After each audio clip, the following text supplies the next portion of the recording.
Hello, Steve89. Well, we finally got the date for the second part of the Revelations, He-Man Revelations series on Netflix. It was a 10-part series. They split it in two, apparently because of COVID or some sort of regulations. So we're getting the second part later.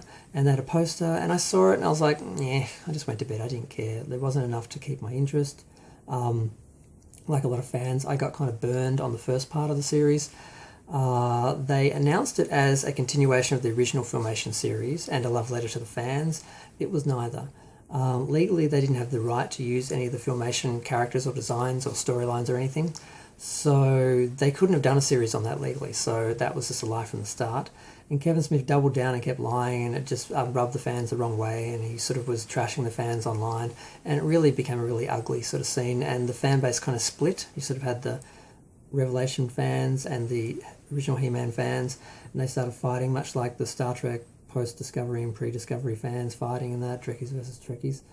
It was pretty messy, and basically the series was all about Teela, and had they decided to say, hey, we're going to do a spin-off series about Teela, and He-Man and Skeletor will be in the background, people probably would have been fine with it, but because they were sold something, because they got the bait and switch, they didn't like it, they didn't appreciate it. No one likes being lied to and being sold something that's not what they bought.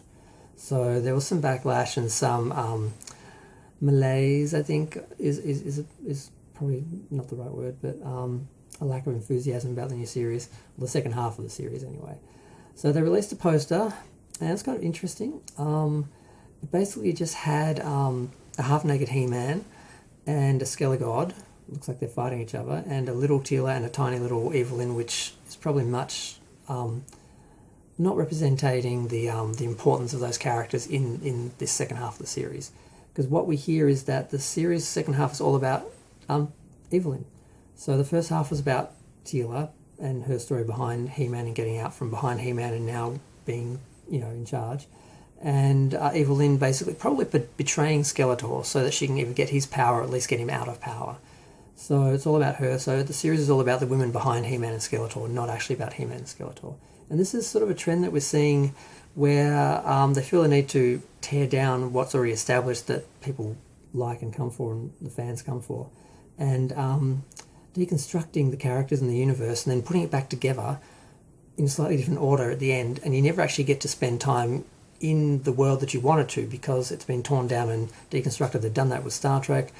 They destroy the Federation, they have wars, they do all these things, tear apart the peace and everything, and then they put it all together. The whole series is about fixing the problem that they created, and then at the end you get it back, but you never actually get to spend any time in that world. So it's just pointless. It's just like they've changed the story from enjoying these worlds to tearing them down, building them again, and that process, and apparently it's the process of getting to that place, not actually just being in that place and enjoying it, so it's just no fun. So I wasn't that interested in seeing it. But then I saw the Clownfish Media video that had like 20 minutes, and I'm like, there must be something to talk about then. So I looked at that. And apparently I was familiar with this like half-naked He-Man because in the first comic, he was just a warrior who was given the power sword to protect Castle Grayskull by the Green Goddess, who's wearing the snake outfit. And I didn't think too much about it. But then I found out from Clownfish and that apparently Savage He-Man, as he's called, has his own backstory. And he's like the Hulk. He's got like... He apparently has the whole power of Castle Grayskull in him and can't control it. He's like not rational. He's just like a beast. And he can't control the power. I don't know why it says without the power sword to temper, it can't be sort of managed. I'm like, well, why doesn't he have the power sword? I'm just a bit confused because I'm not familiar with his story. Apparently, I don't know if it's told in comics or if it was told in the animated series, which I didn't see every episode back in the day 20 years ago, and I don't really remember it. I got it on DVD, but I haven't had the chance to watch it again. So I'm not exactly sure how Savage He-Man's going to exist and how he's going to fight Skelegod, or if that's even in the show. Maybe that's just the poster. It doesn't represent what actually happens in the show. I really don't know what's going to happen, but I did lose enthusiasm. I will watch it. I'll review it, but I really don't care. Now, the other thing that happened was, in the meantime, they released the other He-Man series, which was very kiddie. I wasn't at all interested in it. It doesn't seem to resemble He-Man at all. But from all reports, it was a good show in and of itself, because it wasn't pretending to be something else, because it wasn't sold as something else, and because it didn't have someone lying about it and attacking the fans. It didn't have any bad PR, and the word of mouth or anything was fine. So apparently it was well received. People liked it. I saw when it came out there were reviews and it looked good, but I just didn't care enough to do something about it. I probably could have got some views, but I really wasn't that interested, so I just let it go. But apparently it was good, but it is like just a whole nother series. It's not really like a He-Man series or a continuation of He-Man or even a reboot of He-Man. It's just a different series using He-Man's IP for brand recognition. That's about it.